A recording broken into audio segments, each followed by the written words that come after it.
5h30 du matin, première séance de méditation au village des Pruniers.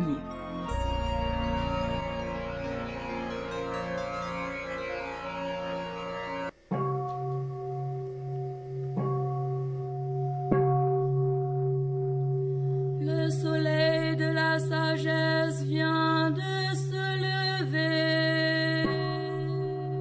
Une demi-heure de respiration en position du lotus selon les préceptes du zen.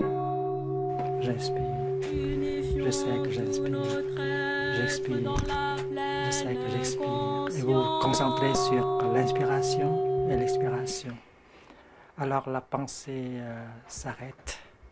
Vous êtes devenu votre respiration.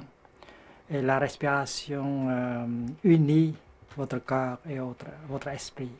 Alors vous devenez plus calme, plus présente, plus vivante. Vivre en pleine conscience pour atteindre le bonheur et la paix intérieure, c'est la voie enseignée par Thich Nhat Hanh, l'un des plus grands maîtres spirituels zen.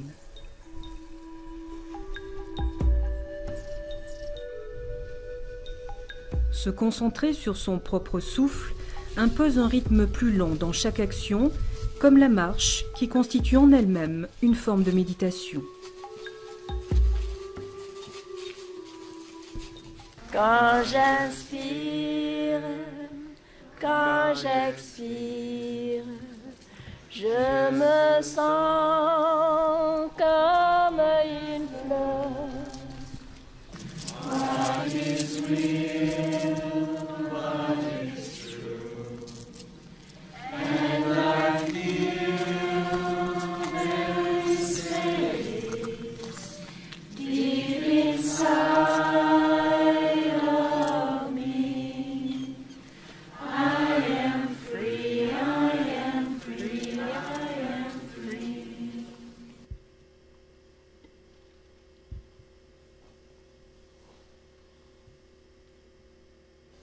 Autour de ce temple, il y a 3 mots.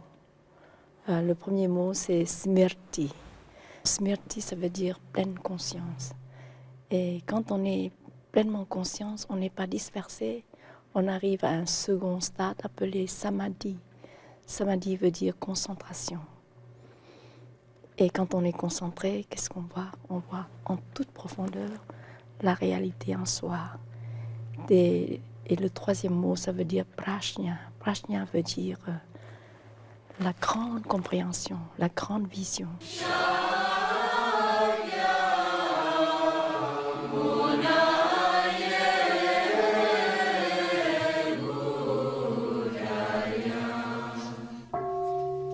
La grande vision, l'éveil, le nirvana, une quête mystérieuse qui attire des disciples venus du monde entier. Chaque semaine, Thich Nhat Hanh dispense son enseignement qui est traduit simultanément en plusieurs langues.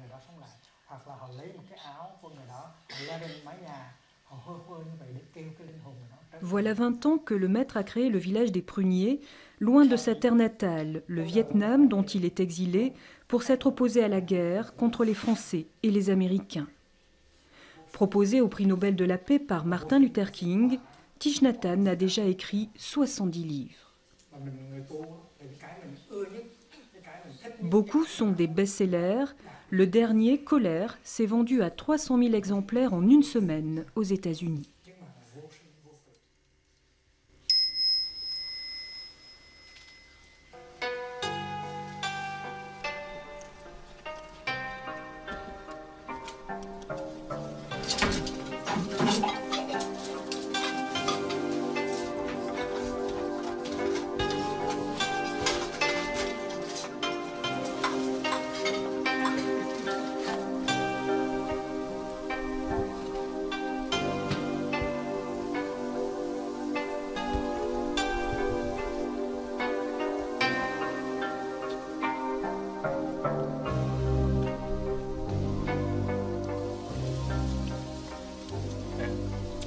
C'est bon.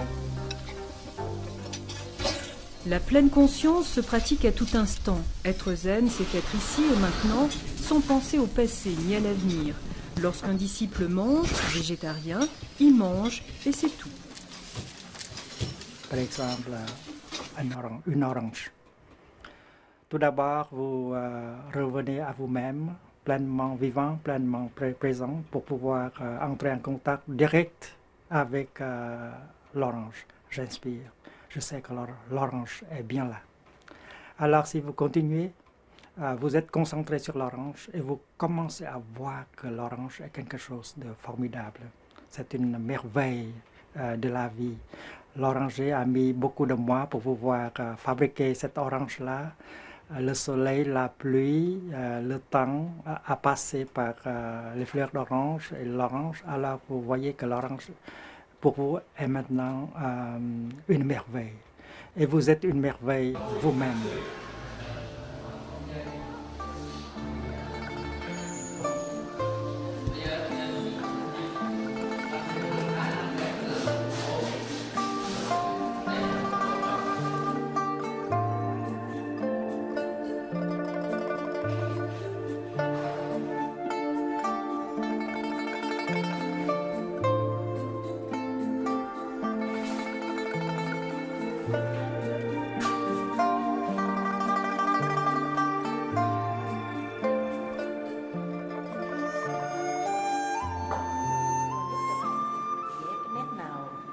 Ra nét nấy.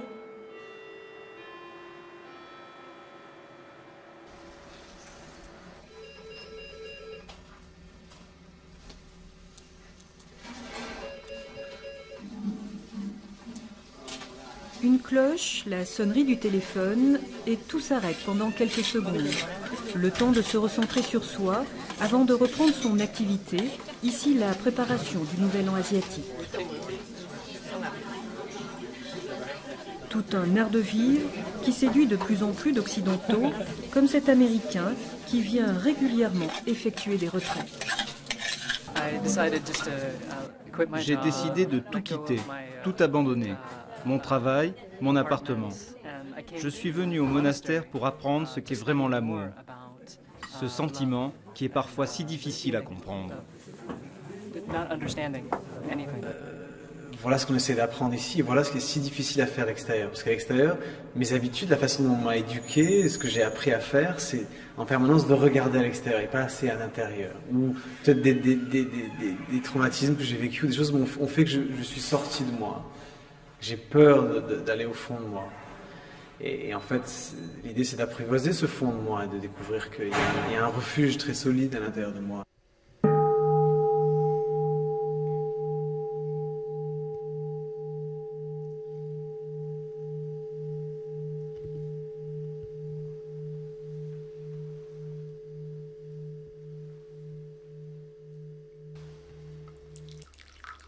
D'autres choisissent de rester.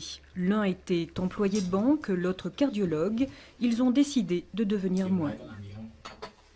Je veux consacrer 24 heures sur 24 à une pratique spirituelle qui évoluera vers la sagesse. C'est ça que je veux d'abord atteindre, si possible. Des chrétiens choisissent également le bouddhisme, adeptes du zen, sans pour autant quitter leur religion. C'est le cas de sœur Elisabeth, nonne depuis quelques années. Je me sens absolument et bouddhiste et chrétienne, complètement. Mais il faut savoir une chose, c'est qu'on peut très bien utiliser, en restant complètement chrétien, les outils qui sont donnés à la disposition aux chrétiens, musulmans, juifs, etc., en utilisant les outils qui sont offerts par nos enseignants, puisque ça date du Bouddha, 2600 ans, et qui nous permettent justement ce regard profond, cette compréhension profonde de tout ce qui nous arrive. Et alors on peut commencer à aimer les êtres dans ce qu'ils sont.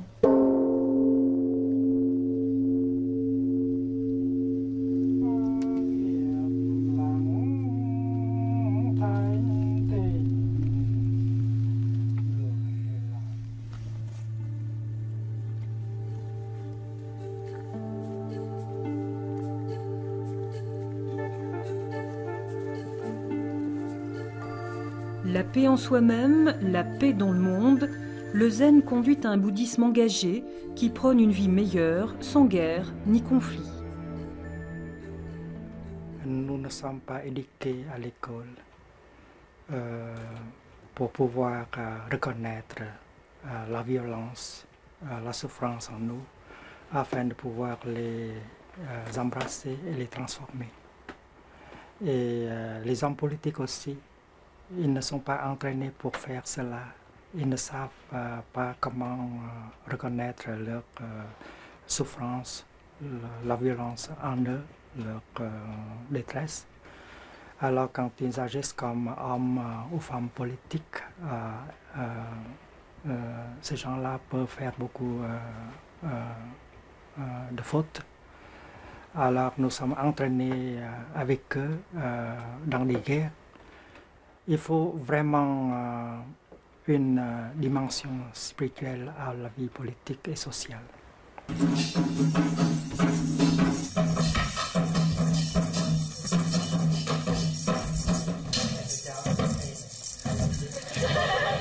Thich Nhat Hanh se rend dans de nombreux pays, pèlerin du zen, s'adressant aux citoyens et aux chefs d'État. Et parce que l'espoir commence ici et maintenant, le village des Pruniers organise des semaines en faveur de la paix des peuples, réunissant par exemple des Israéliens et des Palestiniens.